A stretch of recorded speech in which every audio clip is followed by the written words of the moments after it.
Hello everyone. आज फिर से रिव्यू करते हैं मेरे क्लाइंट के पोर्टफोलियो का, जिनकी एज अराउंड 40 है और जो पुलिस में काम करते हैं। तो उनसे अभी बात मैंने खत्म करी और सीधा उनके पोर्टफोलियो पे रिव्यू करते हैं।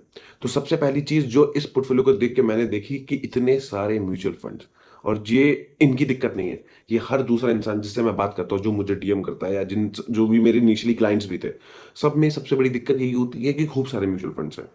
यार आजकल ना मुझे एक चीज ऐसे लगने लगी, जैसे हमारे मम्मी पापा के जमाने में एलआईसी होता था, आज के ज़माने में एसआईपी है। बस सब कर रहे हैं, क्यों कर रहे हैं किसी को नहीं पता।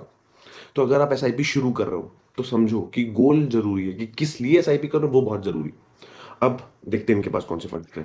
पहला बैलेंस एडवांटेज फंड, दूसरा large and mid cap fund, फिर मिड कैप फंड, फिर एक फ्लेक्सी, फिर स्मॉल कैप, फिर मिड कैप, फिर लार्ज एंड मिड कैप, फिर लार्ज कैप, फिर लार्ज एंड मिड कैप, फिर फ्लेक्सी कैप, फिर टैक्स सेवर फंड, फिर टैक्स सेवर फंड, फिर large and mid cap, large and mid cap and फिर Nifty का एक फंड है इनके पास। तो इतने सारे फंड है और इनको कुछ पता ही नहीं है क्यों क्यों है। बैलेंस एडवांटेज फंड होना चाहिए क्योंकि एज है, लार्ज कैप होना चाहिए, फिर लार्ज एंड मिड कैप है, फिर मिड कैप भी है, फिर स्मॉल कैप भी है। तो इन्हें कुछ एक स्ट्रक्चर नहीं है।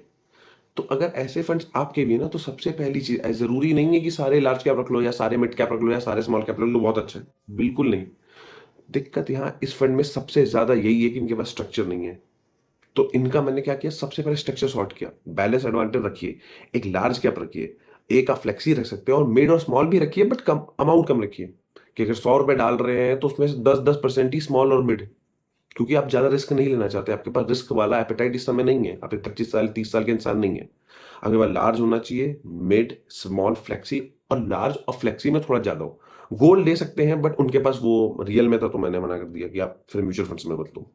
तो ऐसे ही रील के लिए मुझे फॉलो करें, डीएम करें, मैं आपका भी पोर्टफोलियो रिव्यू करूंगा। एंड बाकी for long term investing, you know this is the right place. Thank you.